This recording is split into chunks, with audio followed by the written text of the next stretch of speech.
सभी को जय मसीह की। आज लेंट का 26वां दिन है और आज हम सुनेंगे आनंद के बारे। और हम लोग एक वचन को देखते हैं, लूका का 15 उसका 24। क्योंकि मेरा यह पुत्र मर गया था, अब जीवित हो गया है, वह खो गया था, अब मिल गया है, और वे आनंद मनाने लगे। प्रभु इस वचन के पढ़े जाने के द्वारा सबको आशीष दे। हम ये कहानी, ये दृष्टांत जानते हैं कि प्रभु यीशु ने जब बताया कि एक पिता के 2 पुत्र थे और दोनों पुत्र में एक पुत्र ने अपनी सारी संपत्ति अपने पिता से मांग ली और दूसरे देश चला गया। और दूसरे देश जाने के बाद जब उसकी स्थिति बहुत ही बिगड़ गई, शुरुआत में तो बहुत ही अच्छे से वो रहा, हर एक तरह से उसकी तरह दोस्त थे, उसके बहुत सारे मित्रगण थे और बहुत ही ऐश मौज की ज़िंदगी वो जी रहा था। परंतु जब कुछ दिन के पश्चात उसके पास पैसे की कमी हो गई और उनके दोस्त भी बिछड़ गए और उनकी ये स्थिति आ गई कि वे सूअर की तरह, जो सूअर भोजन करते थे वैसा वो भोजन करने लगा। जबकि अपने पिता के पास जब था तो वो कितना अच्छा भोजन करता था, कितना अच्छा रहता था। लेकिन जैसे ही वो अपने पिता से अलग हुआ और उसका ज़िंदगी बद से बदतर हो गया। वो कभी अपनी लाइफ में कभी नहीं सोचा होगा कि मैं सूअर का ये भोजन खाऊंगा। और इस तरह से उसने सारी संपत्ति गंदे कामों में, कुकर्म में उड़ा दिए। और आगे हम देखते हैं कि वो जब सूअर का जब भोजन खा रहा था, तो जब हम अपने पाप में गिर जाते हैं तो हमारा जीवन कितना गंदा हो जाता है। उस सूअर की तरह हम भी हो जाते हैं जो कि एक गंदगी में रहता है और वो गंदी चीज़ों को ही अपना भोजन मानता है। और जब वो उस गंदगी में अपना जीवन व्यतीत करता है तो सोचिए उसके जीवन से कितनी सड़ाहट की गंध आती है, गंदगी की गंध आती है। तो आज हमारा जीवन भी जब हम प्रभु से अलग हो जाते हैं तो उसी तरह हमारा ज़िंदगी भी हो जाता है। और बहुत ही अधिक जब पाप हमारे जीवन में आ जाता है तो हम बेचैन हो जाते हैं। और बेचैन हो जाने के बाद हम सोचते हैं कि हमारा उद्धार कैसे होगा, हमारा ये जीवन कैसे बदलेगा।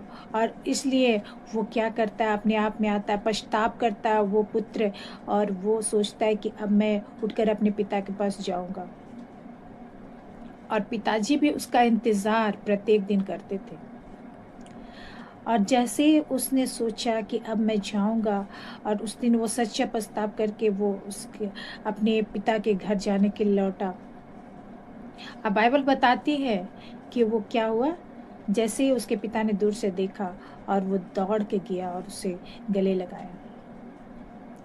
जबकि वो बता रहा था अपना जीवनी क्या कैसे हुआ, लेकिन वो पिता सुना नहीं। वो थोड़ा ही सुना और कहने लगा अपने सेवकों को, जाओ जल्दी जल्दी इसका वस्त्र तैयार करो, इसके बाल कटाओ, इसके सारी मतलब ज़रूरत जो थी उस बेटे की उसने पूरा किया।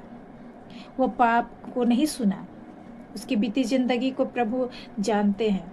वो तो ये इंतज़ार कर रहे थे कि मेरा बेटा कब लौट के आएगा और मैं उसे गले लगाऊंगा। हमारा प्रभु कितना महान है। जब हम पाप में गिर भी जाते हैं तो वो हमें बुलाता है कि मेरे बेटे मेरी बेटियां लौट आओ। और जैसे ही हम उस पाप से निकल जाते हैं और प्रभु के पास आते हैं तो वहाँ बहुत ही आनंद होता है। हम संसार में भी देखते हैं, जब हमारे बच्चे दूर हो जाते हैं तो हम दुखित होते हैं और बहुत दुखित होते हैं। परंतु जब वो लौट आता है तो हम खुश हो जाते हैं और बहुत ही खुश हो जाते हैं। उसी तरह हमारा स्वर्गीय पिता भी है, जो कि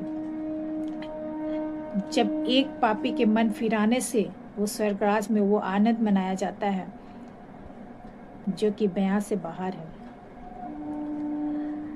जितने भी धर्मी हैं उनके लिए उतना उत्सव नहीं है जितना कि एक पापी के मन फिराने से है। वही वचन आज हमारे बीच में लिखा गया है। यहाँ लूका 15 का 32 में भी यही वचन लिखा हुआ, परंतु अब हमें आनंद मनाना और उत्साहित होना ही था, क्योंकि तेरा यह भाई मर गया था, अब जीवित हो गया, और खो गया था, अब मिल गया है।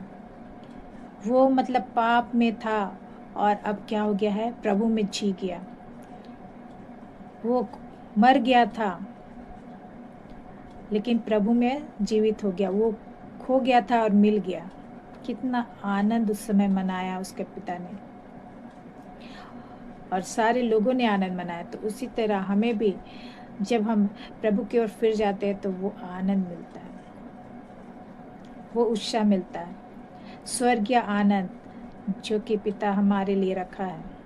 तो हमें आज इससे यही सीखना है कि हमें एक पवित्र जीवन जी के प्रभु के साथ आनंद मनाते हुए उस राज्य के लिए तैयार हो जाना है। सबको जय मसीह की। इस वचन के द्वारा सबको प्रभु बहुत आयत की आशीष दे। आमीन।